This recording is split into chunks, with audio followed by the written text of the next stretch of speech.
welcome to episode 377 of Cinematary. I'm your host, Zach Dennis, and I'm here with... And Jessica Carr. Andrew Swafford. In today's episode, we'll be talking about movies that we saw this week in part 1, and in part 2, we will be getting depressed and watching 1988's Grave of the Fireflies, which is part of our Patreon Picks series and was suggested to us by Tyler, who just had a child, and I'm deeply concerned for his mental health. I like that we are pivoting from Shrek Retold to Grave of the Fireflies. Oh, good lord. Yeah. It's a pivot. Really pivoting from the Shrek franchise to a selection of anti-war movies is interesting. Mm-hmm. And that's what you get with the Cinematary podcast. We don't just go for the easy layups. We got a lot of people listening to our Shrek series. It was real good. And then we were like, you know what we could hit them with? Boom, anti-war. We're going to be shitting on America in this episode. It's going to be a hoot. But before you report us to the FBI,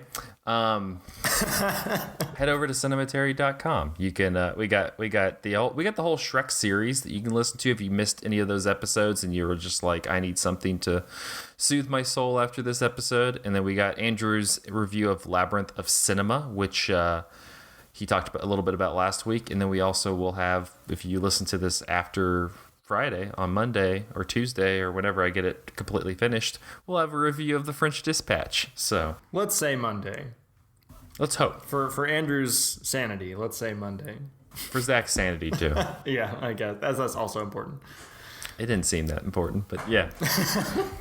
All right, well, let's go ahead and let's talk about... We'll jump into some new releases. Yeah. Let's start it with friend of the pod, Kristen Stewart. Yeah. And Spencer.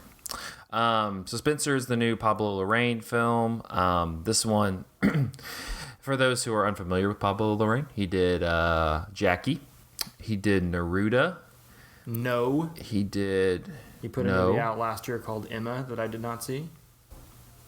Yep. But it was good. So, but he's like on this. I think he said he's making a trilogy of like these kind of tragic figures of history. Oh, so I heard that was a thing that was proposed in an interview.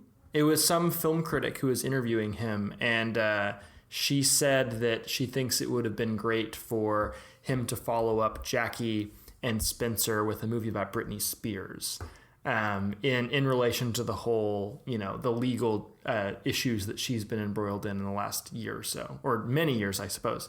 And I think he kind of laughed it off in the interview, but then after the interview was over, he kind of pulled her aside and was like, so would you actually like to see me make a movie about Britney Spears? So that would be cool if that happened. That's a great idea.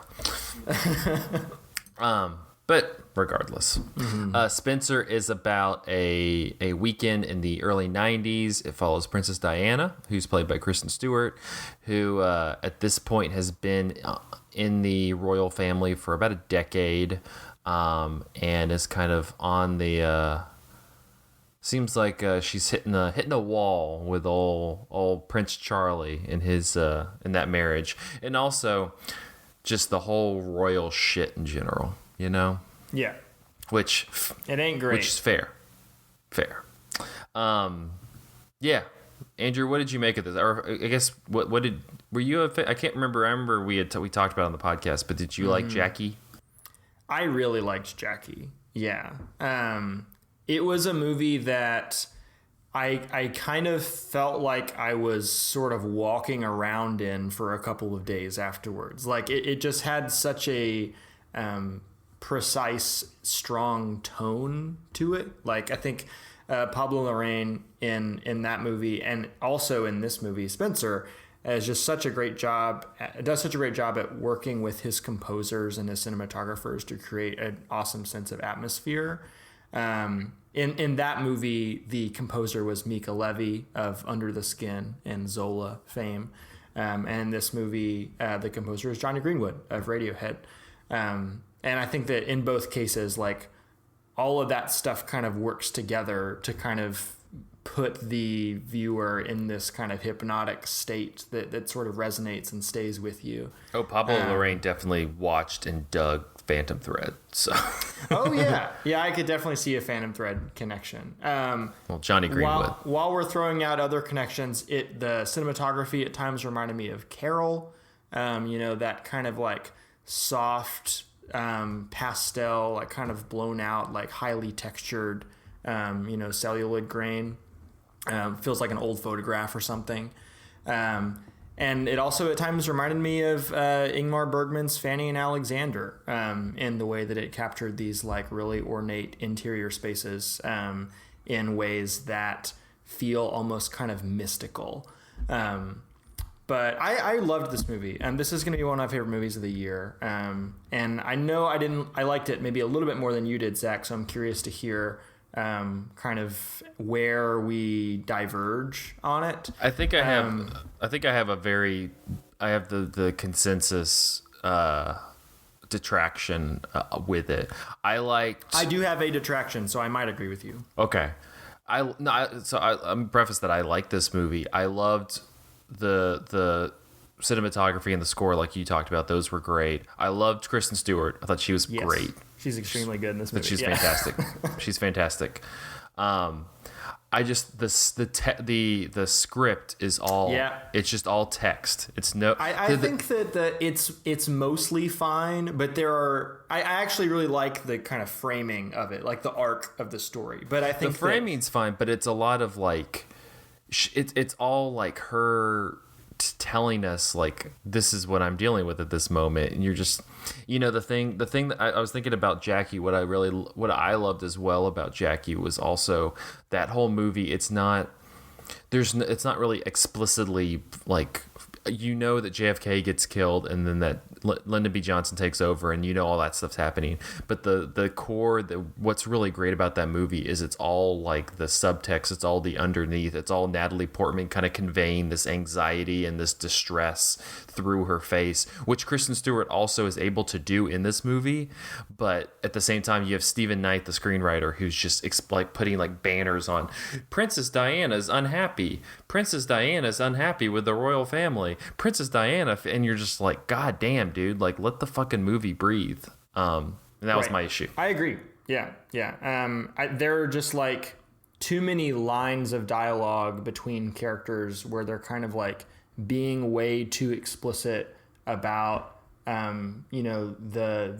mental health struggles that probably would have gone more unspoken, and also like saying things that are metaphorical and symbolic in ways that people don't actually speak out loud.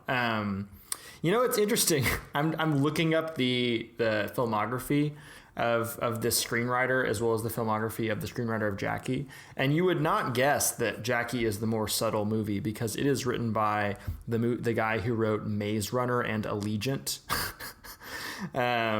Whereas the guy who wrote Spencer wrote Locke and Brandon Cronenberg's Eastern Promises and Allied and stuff like that.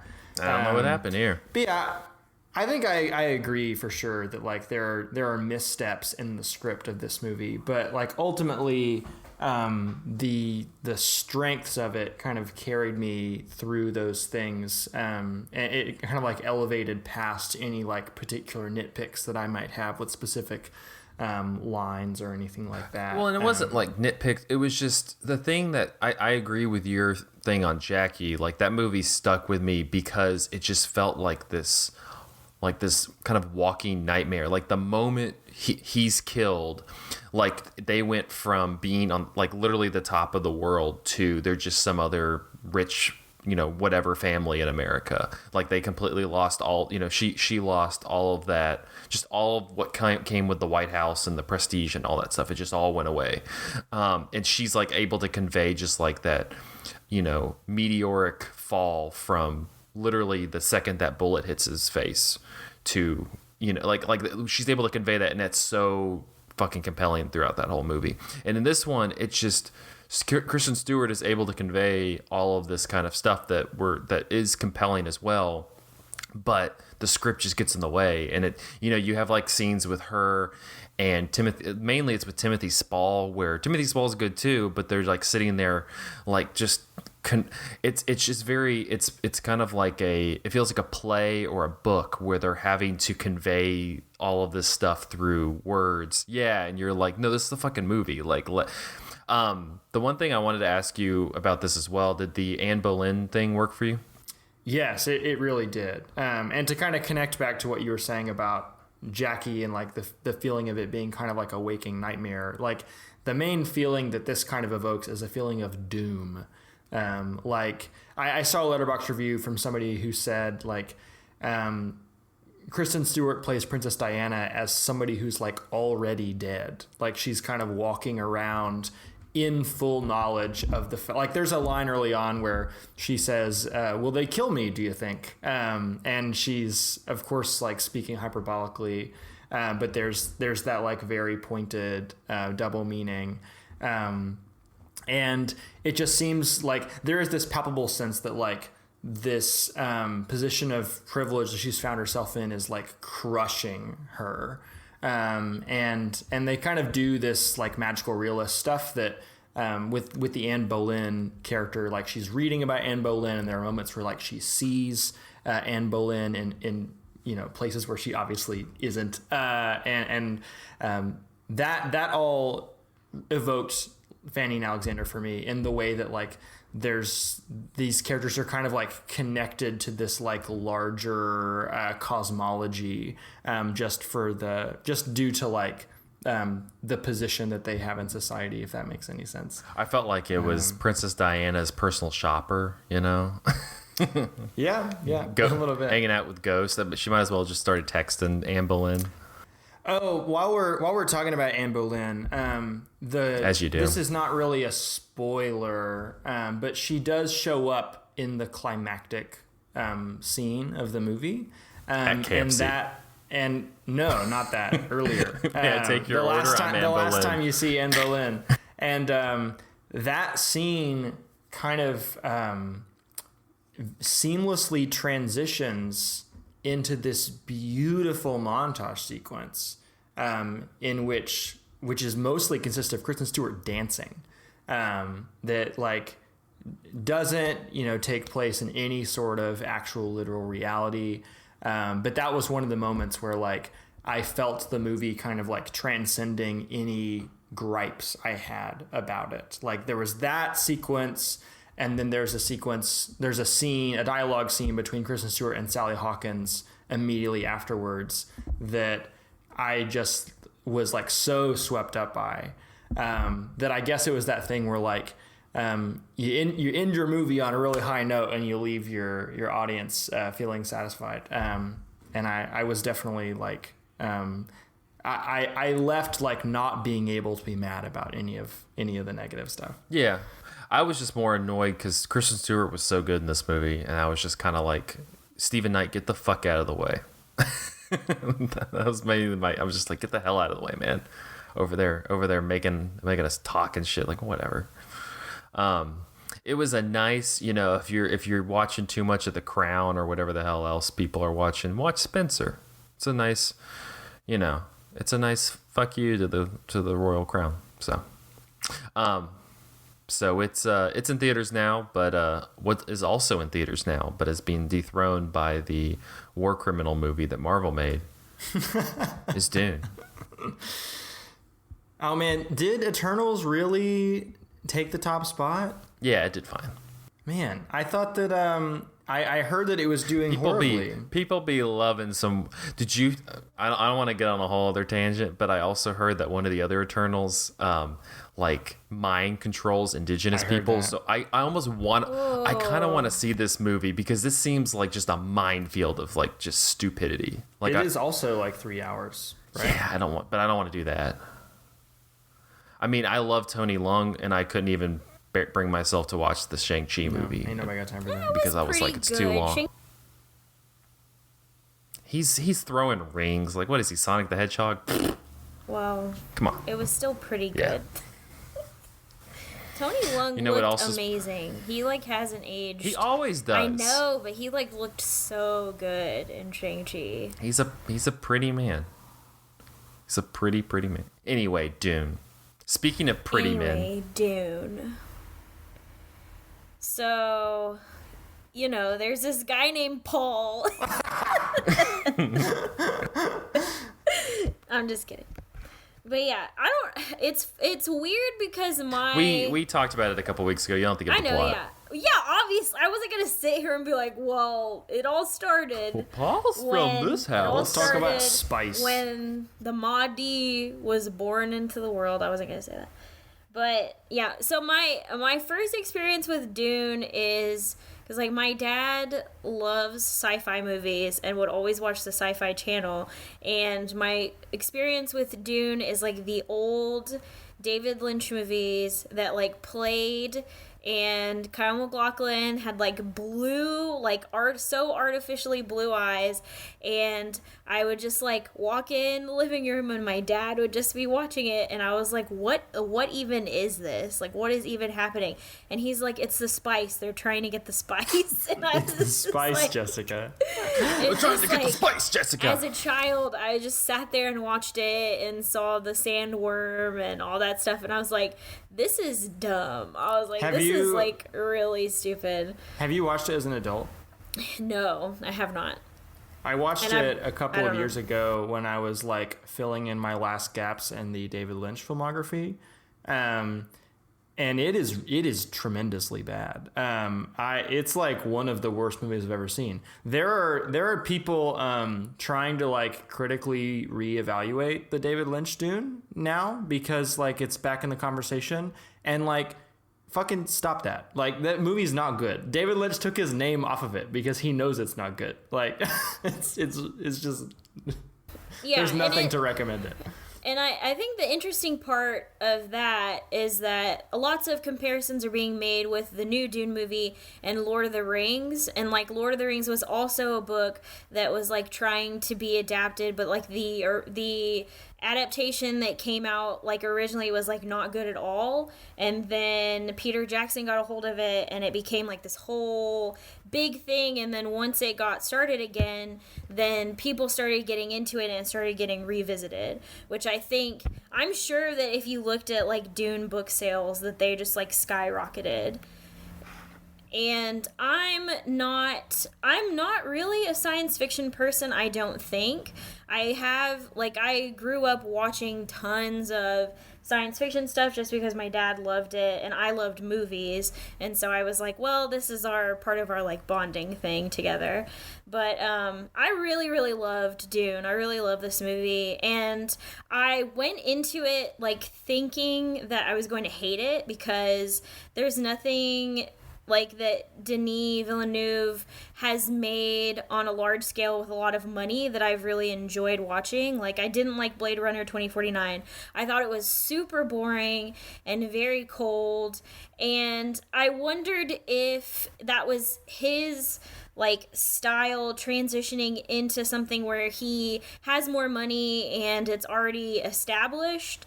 But I think that he did a really good job with this one, and it could be just all of the other people that worked with him on it, but it has a sort of like sense of humor, and all of the characters are very realized, and I think that that's something that Blade Runner 2049 didn't have at all. Like, it was like they were like shells of people just walking around, and I think that the characters in Dune aren't like that at all. Like, they're all extremely compelling, and even Jason Momoa's character, who is like the big warrior man, beats on his chest, does the knife on the forehead thing. Yet is clean shaven for most of this movie. Yeah, and which is weird to see. His name's just Duncan Idaho, because in my boy Duncan. In the world of all of these like crazy people, you got to have someone named Duncan and someone named Paul. All the people in House Atreides have like super American names, like Paul, Duncan Idaho. There are other examples that have left my brain since watching the movie, but it was a thing that I noticed about all of them, and I think that the movie is making a larger allegory about like various countries, endeavors in the Middle East for oil. And I think that like Timothée Chalamet's family is like America. Yeah. So Duncan Idaho makes sense to me. Right. And yeah, and I think that they are building up like a really good story with that. I was worried that Paul, like, becoming one of the Fremen was going to turn into like a Dances with Wolves situation. Like, he is the colonizer. He is spending time with the people he's trying to colonize, and I was like, kind of worried about that. But Cam, who actually knows a whole lot about the book series, was like, you gotta give it time and give the story time to kind of put him on his ass a little bit and to show they're seeding enough stuff to let you know they're gonna subvert that later, I think. Yeah, which is great. And I really love that in Dune, in the story itself, like, the women are so powerful. Like, they're given a lot of stuff to do, and like, specifically, it's very funny that one of the most powerful witches, she is part of the Bene Gesserit, and she has so much control over her body that she can control the gender of her baby, and her name is just Jessica. It's like, oh my god, have you gone to Jessica? She can totally bend your child. Which is so cool. But she has so much, like, whenever Paul and his mom get kidnapped, like, she has the power of being able to tell people what to do, and once she finds the right pitch, and the way that they did that was amazing. Like, I didn't think that it was corny or anything, and it sounded so cool. But it's like, his mom is such a badass. Like, she is with him at the end of the movie, and they're with the Fremen, and she proves herself that she can, live in the desert with them. And by the end of the movie, I was like, where's the second movie? Like, I was like so pumped for it, and I really did not think that I would feel that way at all. And it's cool to me that we have this thing now that is, I mean, I'm sure that they're going to make 2 or 3 more movies, but it's nice to have something to look forward to like that. Like, and for people to be able to talk about it. And it, like, we sat around a table after we watched it with a bunch of our friends, and everyone, and these are all people who haven't read the books, obviously, everyone's just, like, giving all of their theories, like, this is what we think is going to happen, this is how we think the story is going to progress, and then people like Cam, who already know what's going to happen, we tell them, be quiet, please do not speak, and I'm, like, not looking up anything about it, not reading anything about it, because I want it to kind of play the way that it's going to, and I'm just, like, really excited about it. Yeah, I had a similar experience. I did not know, I didn't think I was going to like it at all. In fact, like, when Zach and I were still planning on going to TIFF together and seeing this movie at TIFF, we were kind of talking about it as like this chore that we were both going to do so that the site would get clicks. Like, well, one of us has got to see Dune. And like, well, I guess I'll go with you just for moral support. Who's going to be doing it, you know what I'm saying? But we thought it was going to be this like 3-hour-long slog of self-seriousness, which I agree with Jessica. Blade Runner 2049 is absolutely that. We're losing so many listeners right there. One of Villeneuve's early movies, Enemy. I think that is a great movie. I think that he has not quite hit the heights of that movie since. That's kind of an unpopular opinion, I guess. But I was surprised by how much I liked this. I was also expecting it to be kind of impenetrable based on how difficult to read I've heard the book is. Like, it's one of those books that people say is unfilmable. And that's one of the reasons why David Lynch's movie is like so bad, is like he doesn't really do much work to make it accessible for an audience. I heard there was actually, when the movie came out in 1984, when you bought a ticket to it, you were handed a glossary of terms that could help you decode the things that were going on. But I think that this movie, it is really smart about how it doles out information. It kind of gives you just enough information to understand the next scene. And then in that scene gives you enough information to understand the next scene. And like eventually it kind of becomes like this larger tapestry of how this world and society and hierarchy works. And yeah, I thought it was good. The only complaint I have about it is that it does get a bit droning in parts. It's doing the kind of monochrome one perfect shot cinematography with these like big drony choral score, which is like really cool, and it is a vibe. It does create a mood. But at 3 hours, I think there are times when that gets a little tedious for me. But I think that a lot of that comes down to personal taste. Like, I'm generally not somebody who like is really excited about sitting down and watching the extended editions of Lord of the Rings, for example. Like, those big, loud, epic movies are generally don't excite me all that much. They can feel like work. And this mostly didn't feel like work. Like, I mostly was, very, excited by all the cool, like, world building sci-fi stuff. That it kind of like shows that, just like how much Disney has been fucking up with like Star Wars and Marvel and stuff like that, because you have so much cool stuff to play around with, and like they always make it feel so like weightless and lifeless and like uninteresting. But there's like a certain amount of like, I don't know, just like I don't know, weight and realism to the way that the sci-fi stuff operates in this movie, that really makes me like buy into it and get engrossed.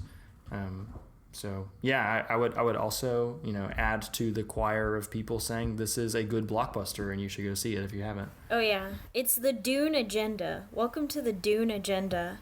You're on our team now. Can we get Jessica to explain what a movie discussion sounds like again? And then afterwards, we all get in a circle and we talk about how we thought about them. Like, yeah, that's how movie discussions go, Jessica. Whatever. I was just Maybe painting. You've heard of it. I was just painting the pictures for the listeners. You don't paint the pictures. Be the DJ guy and just be like, blah, blah, blah, blah, blah, blah, blah, blah, blah, blah, blah. I saw this TikTok that they were like, speaking of the mom character, they were like, this is Paul telling his mom that he wants McDonald's, and it was like this black cat, and it was like going and I was like, so that's the other thing, like coming off of the Shrek series where we're like, oh, so many Shrek memes. There's so many Dune memes. Like, people have taken it and just been like, speaking of I'm which, gonna put all these Dune I didn't get any memes credit for my great Dune meme that I made for Cinematary. Oh, what are you doing in my swamp? You didn't make that. No. The Chalamet, the Timothy Chalamet Zendaya one, where it's like she's in the back and she's like, and then he's up and he's like, and I was like, we're doing Shrek movies, and so we're like Shrek movies, and then it's like horror movies. That's right. I liked it on Twitter.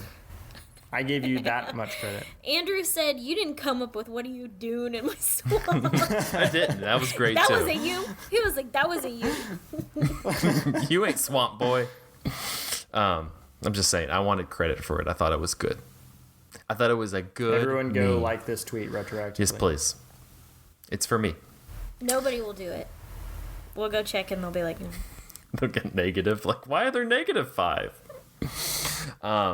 So Dune, it's in theaters. Go check it out. It is worth going to see like on a big screen if you're going to see it at all. Don't watch it on HBO Max. Real quickly before we head into the break, I want to talk a little bit about The Swimmer, which is now available on Criterion Channel. Great movie. It's directed by Frank Perry. It stars Burt Lancaster. I can describe it. It doesn't make any fucking sense if you describe it, though. Pretty much the plot of The Swimmer, in like a very vague log-liney way, is it follows this guy, Ned Merrill, who's the Burt Lancaster character, and he's visiting a friend, and he's just like, holy shit, you got a nice pool right here. And so he's like jumping in the pool. He's talking to people about how they used to swim. He's very obsessed with just like swimming. And then he like he like looks over the valley and is like, man, there's there's a lot of pools in this. There's a lot of pools in this county. There's a lot of pools, and so I thought for sure he was going to be swimming down a river or something at some point, but no, he just runs from swimming pool to swimming pool, miles between each like swimming through pool. the woods. Yeah, Like is sprinting through woods and then pops up like in somebody's backyard. It's like, yo, Yeah. can I use your pool?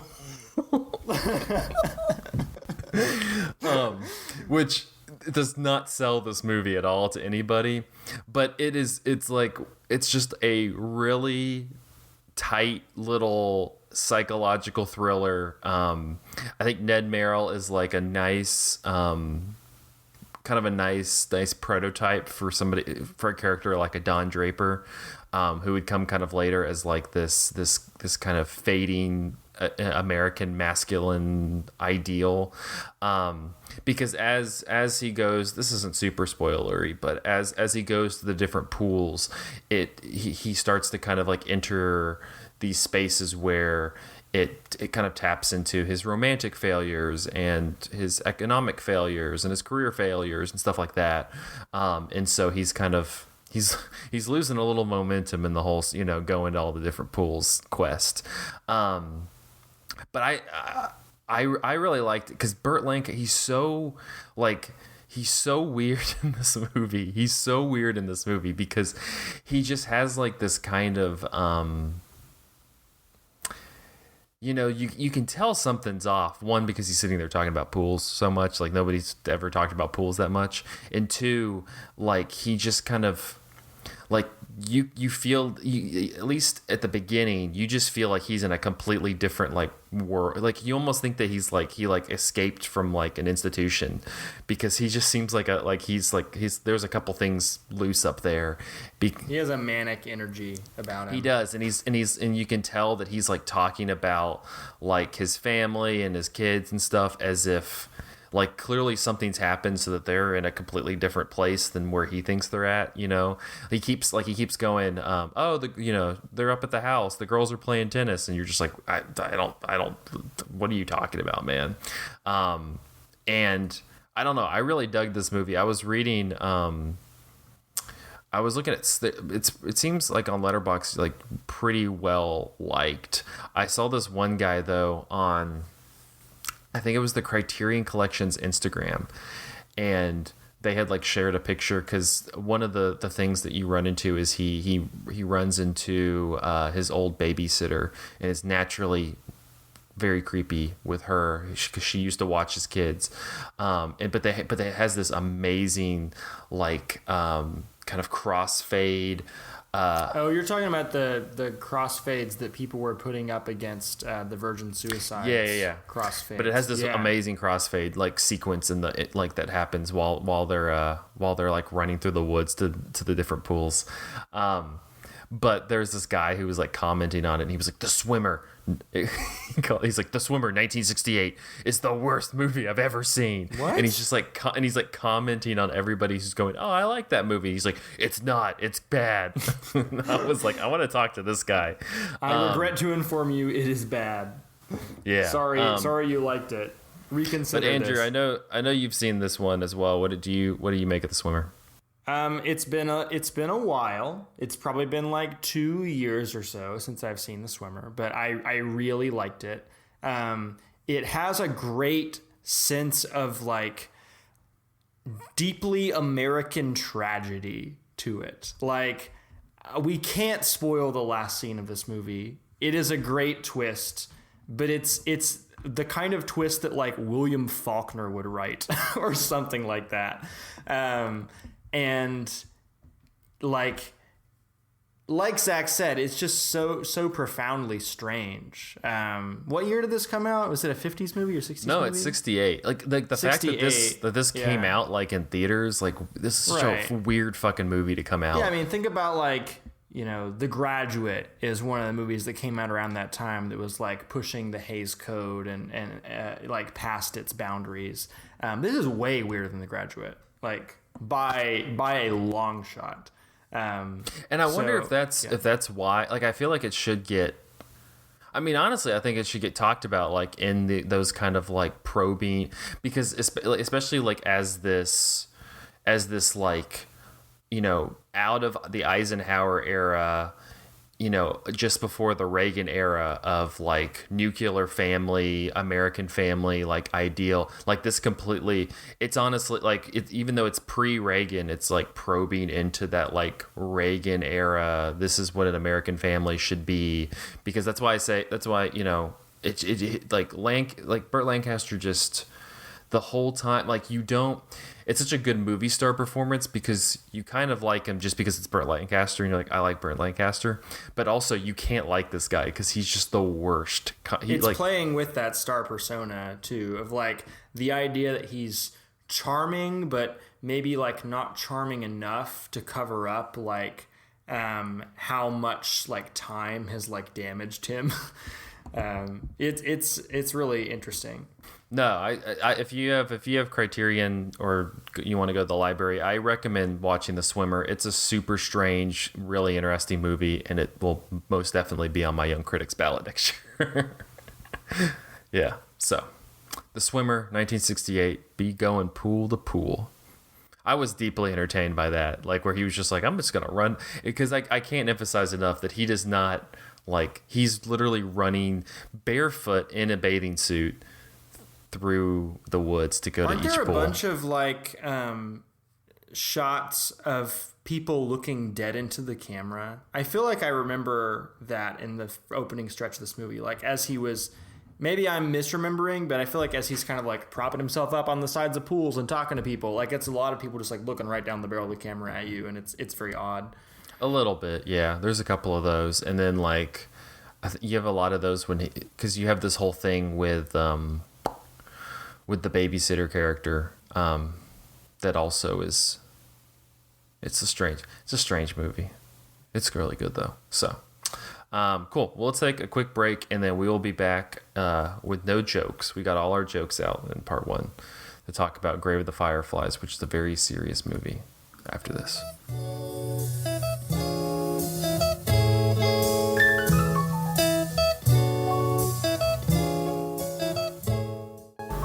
Hello, Cinematary listeners. This is your favorite Filipino podcaster, Jessica Carr. I'm here to let you know about a couple of things that Cinematary offers that you might not know about. First, if you're a fan of what Cinematary is doing, please consider joining us on Patreon. Remember when we weren't clamoring for your dollars? Well, now we're just clamoring for 5 of your dollars. So please help us and donate to our Patreon, and then you'll get exclusive content from our staff, including our Film Theory and Chill series, where a panel takes a piece of theory each month and deconstructs it before diving into whatever topic is on their mind from the past week. The $5 each month is investment in the website and the podcast, and it goes solely to paying our writers for the reviews each week, so please consider doing it. It's only $5. If you missed an episode of Cinematary or a piece of writing we've had, you should consider signing up for our free newsletter. Each Sunday, we send out a note with the latest podcast episode, piece of Patreon content, and the last 2 reviews that we've written at cinematary.com. It's perfect for those of you who are interested in what's happening, and it makes sure that you don't miss a single Cinematary review. Finally, the easiest thing that you can do to help us is to please give us a rating and review on iTunes, Spotify, or whatever else you're using to listen to the show. This helps us get more eyeballs and ears on the podcast and the website, and it helps the people know about Cinematary, which is really what we're here for. So to recap, consider donating to our Patreon, sign up for the free newsletter, and give us a rating or review. We would really appreciate if you could do these things. Thank you for listening, and now back to the show.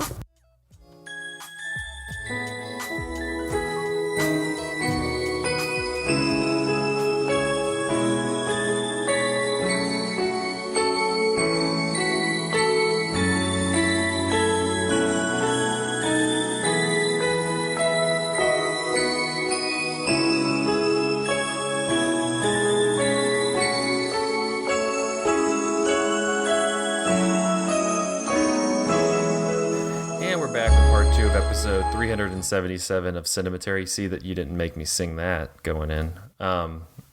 This part we're gonna. This is not a sing-songy type of movie. In this part, we're going to be doing our Patreon pick series. This pick comes from our patron, Tyler Chandler, and it is 1988's Grave of the Fireflies. Thanks, Tyler. Yeah, again, very concerned for your mental health at the moment, Tyler. You just had a child.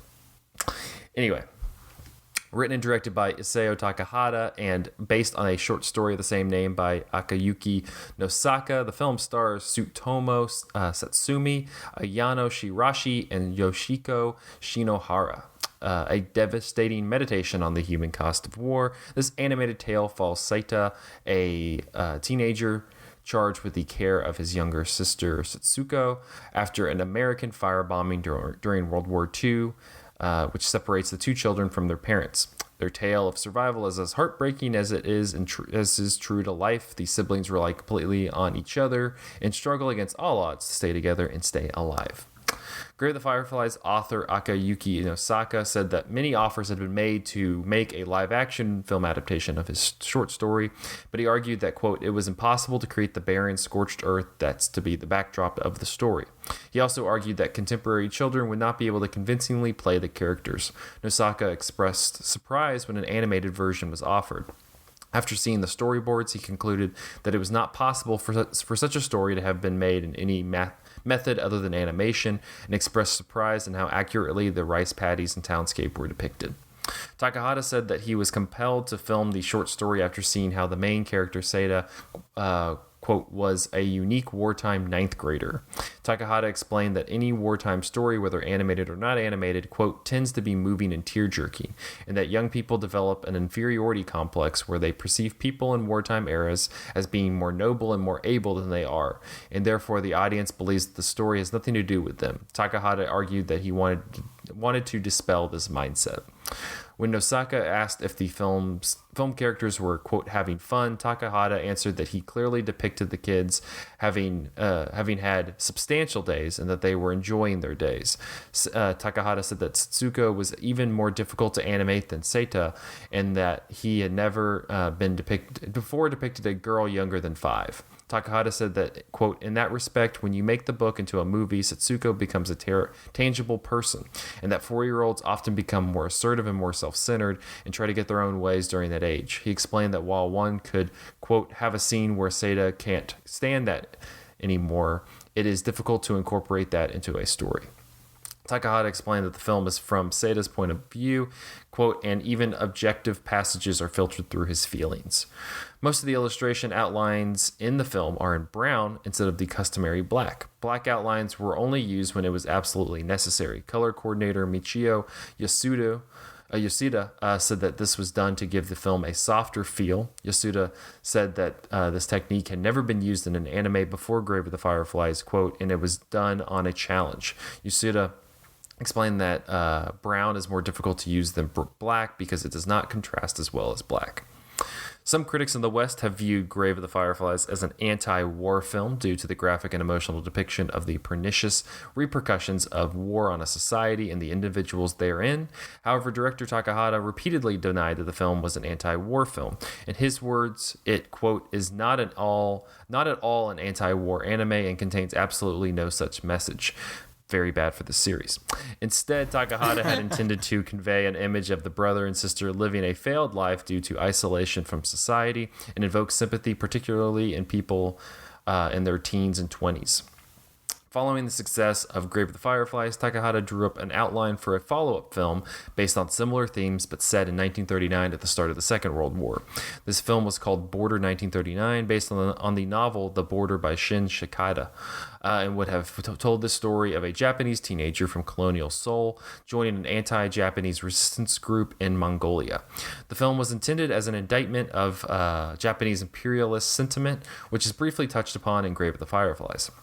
Although Takahata finished a full outline, which is republished in his book, Thoughts While Making Movies, the film was canceled before production could start due to the 1989 Tiananmen Square protest. Public opinion in Japan had turned against China, and Ghibli's distributor felt a film partly set there would be too risky. In 2019, the New York Times called it one of the most startling and moving animated films ever. In 2000, Roger Ebert said that it was an emotional experience so powerful that it forces a rethinking of animation. On that note, let's talk a little bit about Grave of the Fireflies. Who wants to start? Silent. Should we talk about our histories with this movie? Like, Zach, when did you first see this movie? How long has it been since you've watched it? This is the third time I've watched it. I think I watched it. I want to say I watched it in college or right outside of college, just because it has a lot of it has a lot attached to it, because and it's an unfortunate thing, and this is one topic that I would like to talk about in this, is that it's a very good movie. It's a great movie, fantastic movie, but it also has this label to it where it's just like, watch this, it's fucking depressing, and you're just like, and so I think that's where I was first introduced to it, because it was like, you like Ghibli? And I'm like, yeah, and they're like, watch this one, it's fucking depressing. And so I got enough out of it. I was depressed after it. But I think it was the second time, and then watching it for this third time, you really catch like the small nuances. This third time, I really enjoyed the moments in the notes that I mentioned, like the kind of enjoying their days, like those small moments where they're having like little pockets of joy that just kind of allow them to move on, whether it's at the beach or when they're playing games or things like that, or when they have the fruit drops and stuff like that, where it's very small. It's a very, it's not necessarily a substantial moment for moving the plot, but for like these characters, just to kind of give them breathing room, and they give us breathing room. They're really nice. And so, yeah, this is my third time watching it. And I don't know, like, again, like I just, it is very sad. And like, I think that's something that you reckon with while you're watching it. But I also think it was labeled as like, just watch this sad thing because it's, almost as like an endurance test. Exactly. And I'm like, and I feel like that's just a disservice to the movie. But what about you? Yeah. I'm impressed that you've watched it 3 times. I feel like it's a movie that's difficult to go back to once you've sat through it once. I got problems.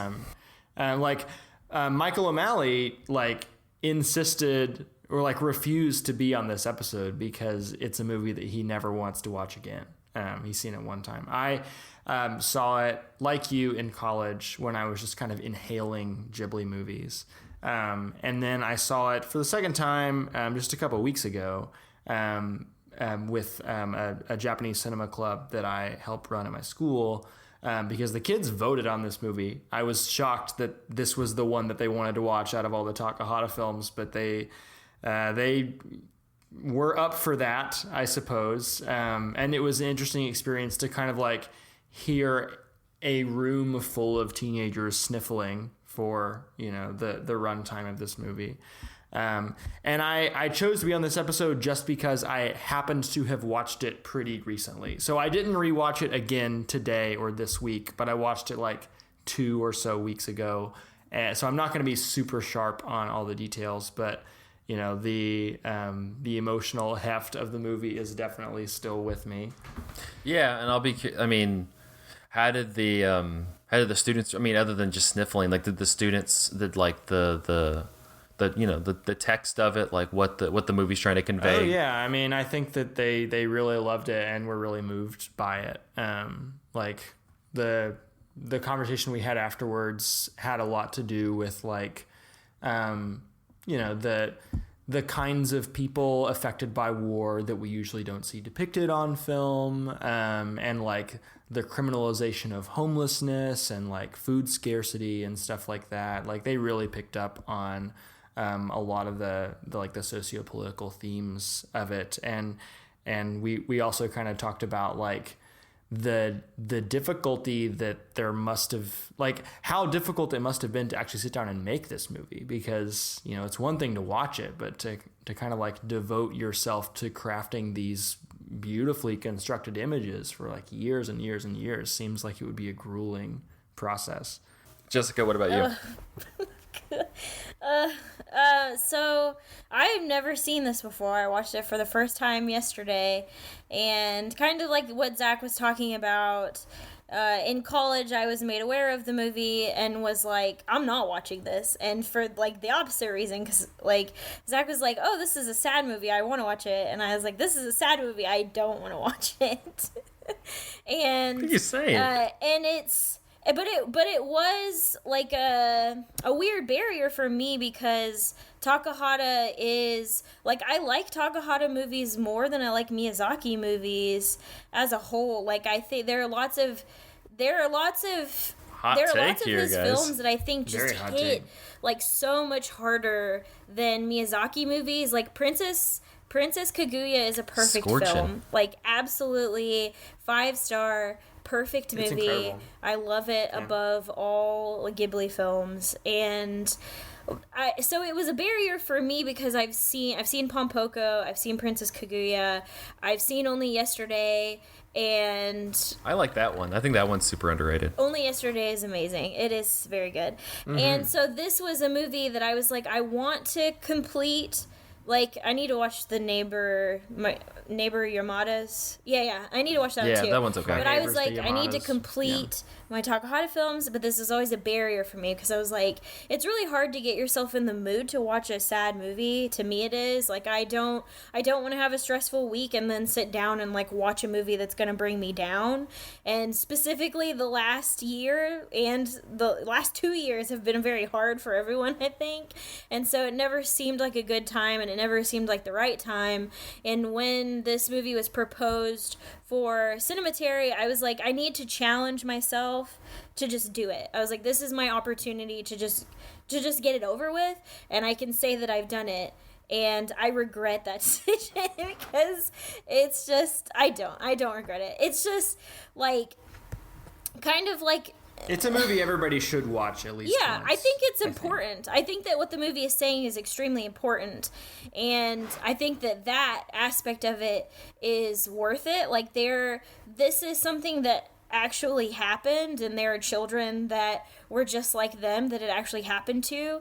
And so they're... Takahata lived through this. Exactly. And so, and it's based off of a short story that the boy like actually lived this. And so I think that their story is important, and the pain that we feel and the sympathy that we feel for them, like, it's all real emotion that, you know, you just have to face it. And I I watched the movie and then cried for 2 hours like after the movie, and was like trying to like fold laundry and eat dinner and, you know, do regular things, and then images of the movie would pop back up and I would just start crying again. And I was just like, oh my God, I felt so emotional of like, why can't I stop thinking about this? And, you know, and then I thought, like, maybe that's good. Like, maybe that's a good thing that I'm thinking about it. And it kind of like hit a very personal place for me because my mom grew up in the Philippines, and when she was 2, her mom died, and she was one of 5 siblings, and so they were very poor. And my mom had to sell food on the side of the road and do laundry for people to get money for their family so they could afford rice and fish and things like that. And my mom tells me, like, she remembers when she was a child that she was hungry a lot of the time. And that, knowing that feeling of like being hungry and not being able to do anything about it is awful. Like, I don't think that anyone deserves to be hungry. Food is a basic right that everyone deserves to have no matter what.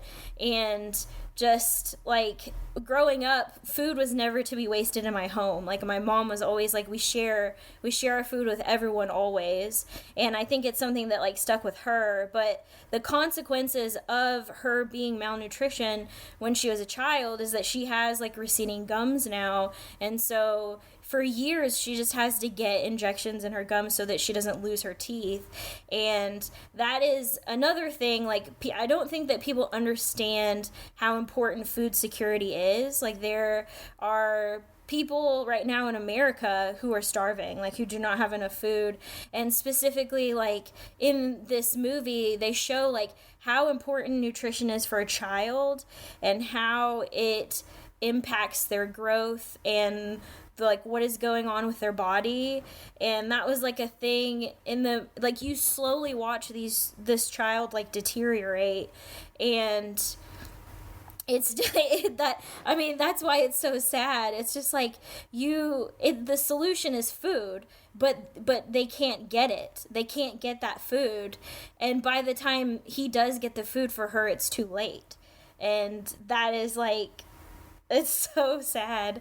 Well, you have that scene where where he takes her to the doctor, and the doctor's like looking at her, and the doctor's just like, she needs food, and then like, you know, like they kind of wait a second, and then he just goes, where the hell is the food? Because you know, like he just like yells at him, you can't prescribe, you know, like, well, where is the food? Nobody has food. And also, like, you get these shots, the doctor's office is one of those shots, where they have to take the girl's shirt off to, you know, like take her heart rate and stuff like that, and like you can just see her ribs through her back, and it's like, it's that really intricate Ghibli illustration style that's usually used for such, like, the purposes of like creating such beauty, that is like, create something like really horrific here, and balances that with these moments of levity that you talked about, Zach.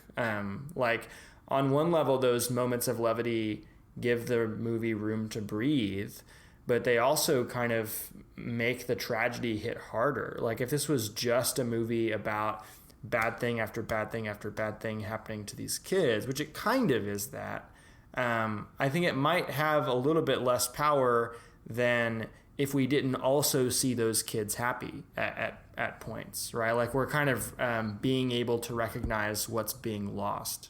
Well, that and it's also reminding you, and I think this is what Takahata is trying to get across, is that these are kids having to do this. You know, it's if this was, you know, a 25-year-old and a 30-year-old, it would probably just be hit after hit after hit after hit, because you kind of have like and this is one of the things that also kind of drew me in about the movie the first time is, you know, I mentioned the Ebert review, but it's a movie that people always kind of talk about when it comes to like pushing the boundaries of animation. Like, this is a movie that could easily have been a live action movie. So like, why was it animated? And it's because you get those kind of magical realism moments. You think about like the opening of this movie, and it just kind of, it immediately tosses you. It does not even like mess around. It immediately tosses you in.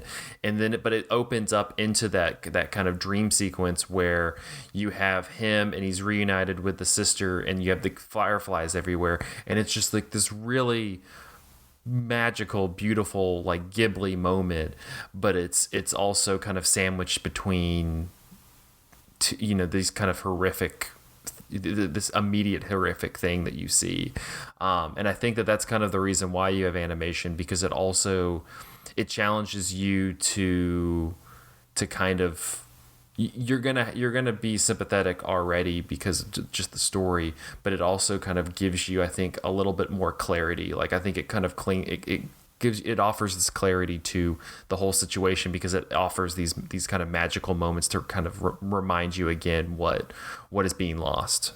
I love the color palette of that sequence you're describing, Zach, at the beginning, when we're kind of like going through the afterlife, or like looking at the world from the perspective of a ghost or something like that. It has like this really beautiful deep red to it that's like just off enough from what that train actually looks like to let you know that we are in some sort of supernatural space. And I really like the interpretation of the afterlife in this movie, because there's something really, especially once it's even more moving, like if you watch the movie again, and you know, like what happens over the course of it. That's why it's hard to go back to. Exactly. Because like the light moments don't feel light. Exactly. But then at the same, but again, like I said, this is the third time I've seen it, and the light moments are even, they're just wonderful. Like that beach sequence, the sequence when he gives her the fruit drops the first time, just those just super small moments. Like, it's just, you know, it's all they have, you know, it's all they're really offered. And it's just kind of, it's beautiful in the fact that they're only given this small amount of time to do that, and they accomplish that. And so while it's a movie about people saying that they're not accomplishing anything because they're unable to get the food, they're unable to get shelter and that kind of stuff, it's like, yeah, but they're able to capture these small moments of joy in this just bleak outlook of world. Yeah, what can you say about Grave of the Fireflies, really, right? Like, I don't know where to go from here in this conversation other than, like, we could just list off all the saddest things in the movie if we wanted to. The scene where the girl eats a rock is, like, the saddest thing I've ever seen. That is, but at the same, like, that's what I was talking about at the beginning, though. Like, I think it gets this label of just being the sad endurance test, and I think that and I don't know what you all think, but I just find that to be incredibly unfair to this movie, which is because I think also just on its own, it's a really fucking good movie, and that's why we reacted to it, because it's really good at being a movie, and I think it's unfair to kind of just be like, well, watch this, it's super sad, see if you can survive it. That just seems disingenuous to me. Yeah, I still think that there is, like, a sort of sense of hope in the movie. Like, I think including those moments like Zach talked about, and also, like, the afterlife scenes, like, I think that it adds this sort of sense of hope where I think that, like, Takahata himself, like, does believe in an afterlife, and that he is saying that even though these kids had no hope, like, in real life, they do when they die, and that sort of like peace kind of washes over you, like, as the credits roll, and you're like, you feel like you've been kind of like punched in the chest, and then you're like, okay, well, they're free now, like, it's like they don't have to worry about it anymore. And I don't know, like, I think that Takahata is, like, really good about doing that. Like, I would argue that his movies feel like more like real life to me than Miyazaki movies do, and it's like in Only Yesterday, it's like a coming of age movie, and, like, it parallels this woman's life in her 20s and when she is growing up, and there are, like, realities in the film that are conveyed that I'm like, it doesn't feel like a majestical, magical thing like Spirited Away does, or like My Neighbor Totoro does.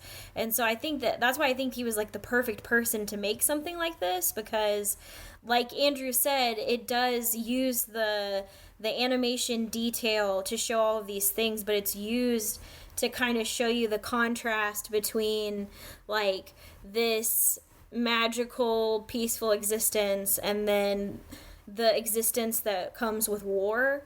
And Andrew also touched on this too, of, like, the people that are being shitted on the most are, like, the poor people, the people who couldn't afford to leave. They couldn't afford to leave their village and go stay somewhere else or go to some other country, and they had to stay and starve.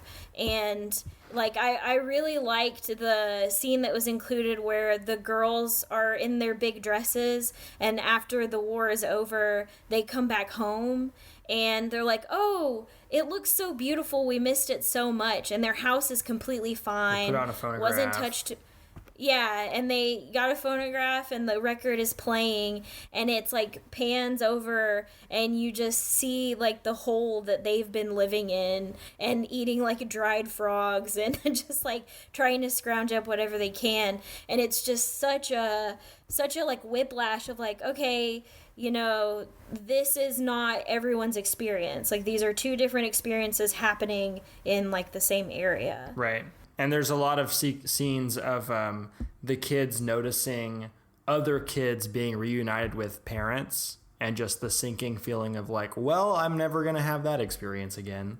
But to circle back to the point you made about the afterlife being kind of an escape for the characters in this movie, or a relief for the characters in this movie, it does remind me of Takahata's last movie, Princess Kaguya, which is kind of dealing with a similar, like, not to the same scale, but it is also kind of a movie that feels like this large unfolding tragedy that just kind of gets worse and worse and worse and worse.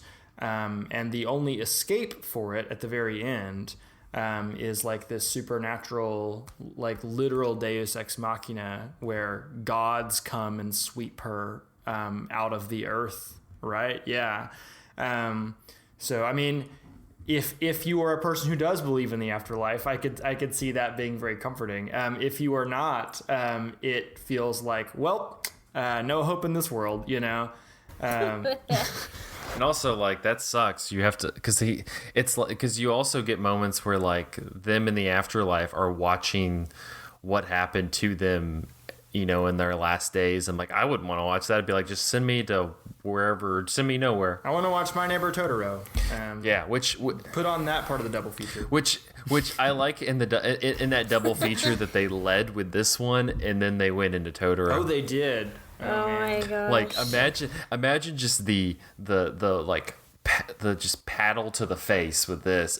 Well, there is some stuff in Totoro that's pretty subtly dark. I mean, the specter of death kind of hangs over Totoro because they're worried about but their he's mom cuddly. dying of a fatal illness, and there's a long stretch of that movie where they think that the younger of the two girls has been lost and died out in the wilderness or something. And like, I imagine watching that after Grave of the Fireflies would make like the sinking feeling of some of that stuff in Totoro way more intense. Yeah. And you said subtly in there, and like I don't think that Takahata has like the subtleness in his. Like I think when you watch a Miyazaki movie, you know that like, yeah, everything's gonna be fine at the end. And, like, not necessarily in a Takahata movie, like, at all. Was there... Because I remember thinking about this the first time I saw it. Did you all have any thoughts or anything that kind of stuck with you watching this, knowing that the people firebombing them were Americans? Yeah, I mean, what else do you say but that? You know, it kind of, like, makes you reflect or ponder like to what extent this is happening now to children in like the Middle East, for example, with drones. Like we have a little bit more distance from it now. Like we already had distance from it in the 1940s, and now it's even more. And like it's kind of hard to know as an American who attempts to stay informed, like, you know, how much information about, you know, large scale suffering of innocence is being kept from us, right? It is hard to watch this movie and ever feel a sense of patriotism or like any sort of like non-negative feeling towards the American military again. You know, it's just like feels like if we could allow this to happen, like that is kind of like an unconscionable, like unforgivable. This is an institution that has like just nothing but rot at its center. That is the feeling that I have watching it as an American. Well, and this is just the firebombing that they were conducting. It wasn't even the nuclear weapons that they would eventually unleash, you know. So and this was part of like a large scale strategy of like tons and tons of towns across Japan.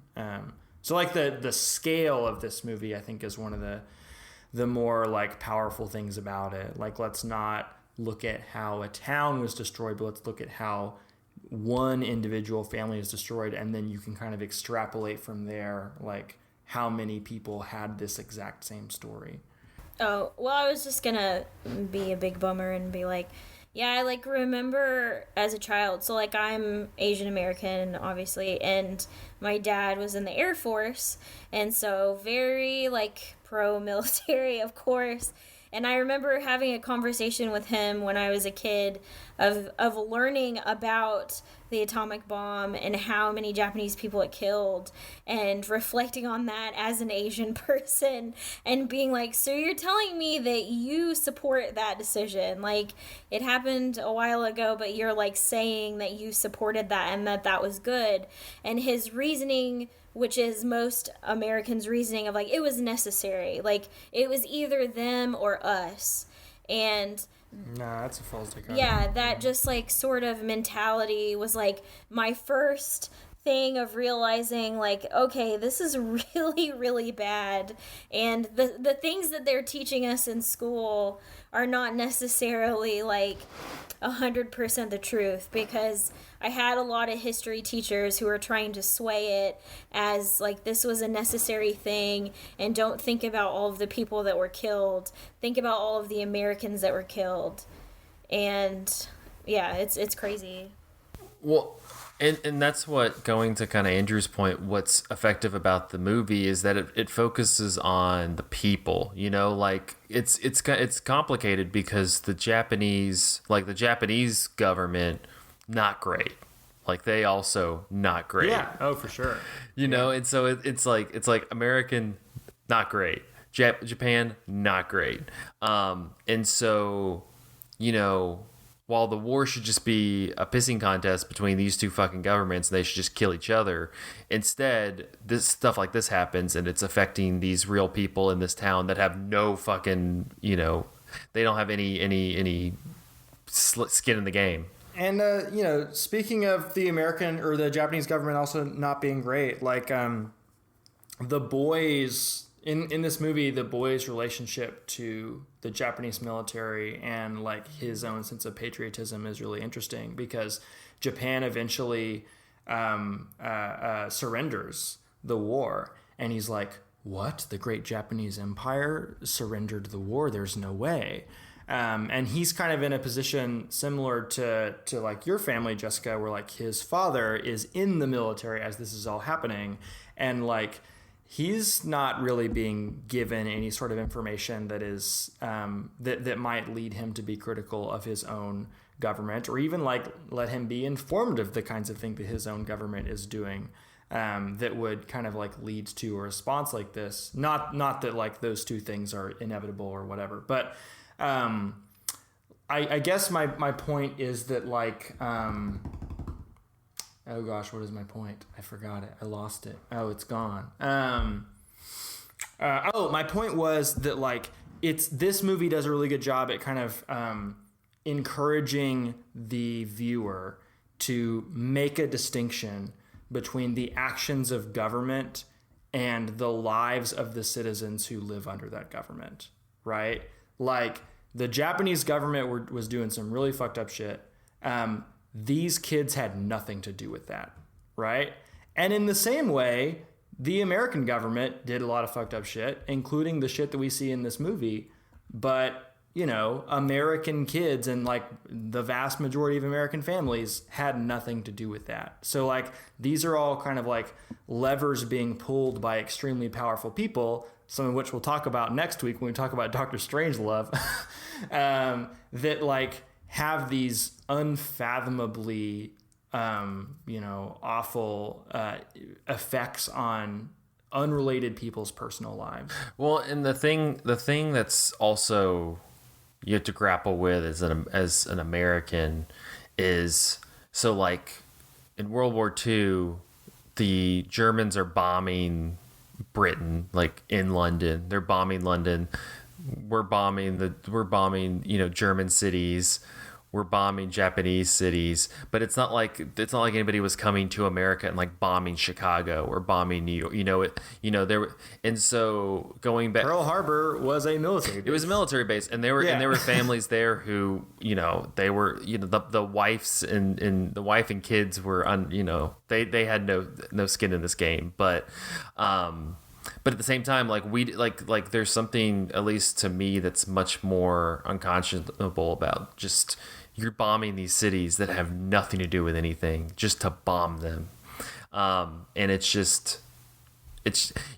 think that going back to the whole distance thing that we talked about at the beginning, like there's just this distance as an American, because that's why something like 9/11 was such a eye opener for so many people, because something finally came over to our soil, and so there, watching this as well, like I just think it's tough for Americans to process what it would be like as well, to just kind of have, if a hurricane hits or tornado hits or something like natural hits, you might lose your house and that kind of stuff. But I don't think anybody in America would be used to having a firebomb raid on their town that completely wipes everything out, So.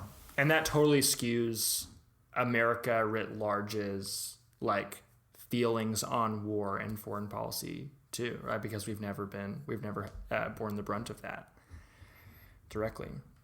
So it's like this abstraction that we can kind of rationalize away by saying, oh, well, it's for the greater good or whatever. Oh. Yeah. And like the other thing that is also just so sad about this movie is that like nobody would help them, and there were so many kids that were hungry and without food, and that their parents were gone, that these other adults were just trying to survive, and they were like, well, I can't give rice to you because I have to save it for my family. And the aunt was like really a big example of her just being like a huge douchebag, like unbelievably awful. And that's being kind. A douchebag's a kind term for what she is, but I understand. Okay, yeah, I'm not gonna say the C word on the podcast. No, but still, douchebag is a kind term. That woman is, Yeah, I mean, the woman's the worst. She was awful. But I just think about, like, during wartime, it's kind of like everyone fighting for survival. It's every man for himself. Even children. Like, children don't matter. Children don't count. And they're the ones who end up suffering the most. And, like, at the end, at the train station... Well, I guess it's at the beginning, because we don't go back to that at the end, I guess. But, yeah, at the beginning, like... You see all of these other kids' bodies, like they're all there too. It's not just him, and they've all just wandered out there to die, and it's just so bad. It's so bad, and it's just like there's nobody to help them, and that helplessness, like in the movie, is just so heartbreaking. Like I think about today, like if a child just came up to me and was like so hungry, like I would buy them as much food as I could. Like I would like go find a place and just like get them as much food as possible. And it's just like unfathomable to us being in America in 2021 and thinking about kids being like that. But like I have specifically chosen like food security volunteer opportunities because I know that it exists in America. And I've like volunteered at a food bank in Maryville, and I can't tell you like how many times I would have like kids with no shoes that were like very dirty and torn clothes just like asking me for like extra food to put into their hands. And so just the idea of these kids just not having any help is just awful. This is, a big thing that schools do. Like, one reason schools are open is to offer food to kids who don't have it at home, right? Breakfast and lunch now. And, like, pretty much every school has some sort of program where, food is sent home with certain kids over the weekend who don't have it at home. Like there is somebody whose job it is to help arrange all that stuff, because it is way more widespread of a problem than people think it is. It is, and if we took just a quarter of the military spending that we do, which is, we spend about $4 to $6 trillion on the wars in Afghanistan and Iraq. If we took a quarter of that, we could end all of this. Thanks, America. Oh my gosh. We could be less unconscionably evil and feed people. That seems like a win-win. But no. Yeah. Let's just continue to drone strike. Thanks, Obama. Well, if anyone was unclear about the political leanings of this podcast before this episode, here we are. Get out if any of that seems objectionable to you. Yeah, if you don't like that, fuck off.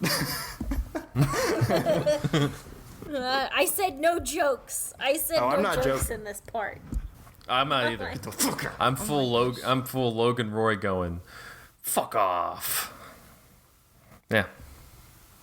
Well, Grave with the Fireflies again, like as in kind of wrapping it up, like, I think it's an important movie that people should at least watch once. You don't have to be like a sadist like I am and watch it 3 times, but I think you should at least watch it once, because I think, again, like, 1, on just like a human level, it's a very human story that you should watch, but 2, on just like a animation cinematic level, like, it's an incredible representation of what's animation can do. Mm-hmm. Yeah, and the kinds of stories we are willing to tell in animation, because that's a very narrow definition in America. Yes. Yeah. In my closing statement, I would like to say that I do think that, like, the positive thing that comes out of this movie is, like, our ability to be able to help others and to help those that are the most vulnerable, like, in our society. Like, there are lots of times where you're just walking around in whatever city that you live in, and, like, if a homeless person asks you for food, like, stop and buy them food. Like, it's not that difficult. Like, I don't think that anyone should be hungry, and, like, if you have the time and the ability to help somebody, then you should. And yeah, that's my big takeaway from the movie. Jessica says help people. This is my PSA, please. Help other people.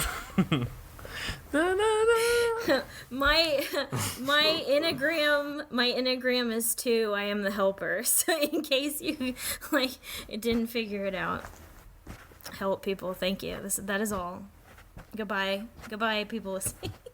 Well, that'll wrap up this episode of Cinematary. You can find us on Facebook at facebook.com/Cinematary, on Twitter and Instagram at handle @Cinematary, and on Letterboxd at letterboxd.com/Cinematary, where we list all the movies that we talked about in this episode. Head over to patreon.com/Cinematary if you'd like to support the podcast, and in the future, give us titles that hopefully are less depressing. Thank you to Cam, Chad Newsom, Christina Daughtry, Corey Willingham, Harry Eskin, Candace Sisson, Ron Hayes, not Tyler Chandler, and Whitney Rowe Ross. Thank you so much for your patronage. I'm going to check on him. I swear to God. Like, he just had a child like 4 weeks ago. And I'm just like wondering why he watched this movie. And he I was literally like, what's a movie we should watch? And he went to this. And I was like, why? So I'm concerned about him. Next week, we're going to be continuing our Patreon pick anti-war series with 1964's Dr. Strangelove, or How I Learned to Stop Worrying and Love the Bomb. Yeah. Also, the first Cinema Club movie that I saw for UT Cinema Club. Didn't even know. Same. It's like we were at the same. What's that movie? Serendipity. Yeah, it's like Serendipity. There was like a moment. There was like a movie. No, there is a movie. There's a movie. Serendipity. There is. I'm aware. You're John Cusack. I'm Kate Beckinsale. And like we were at like a door, and John Cusack invented serendipity. We were like at a door, and we like touch it, and we're like, oh, excuse me, and that was it all triggered everything. See, Jessica needed a good laugh at the end of this. That was good. Right. That was good. I thought so. All right. Until next week. Thank you guys for listening. We'll see you then.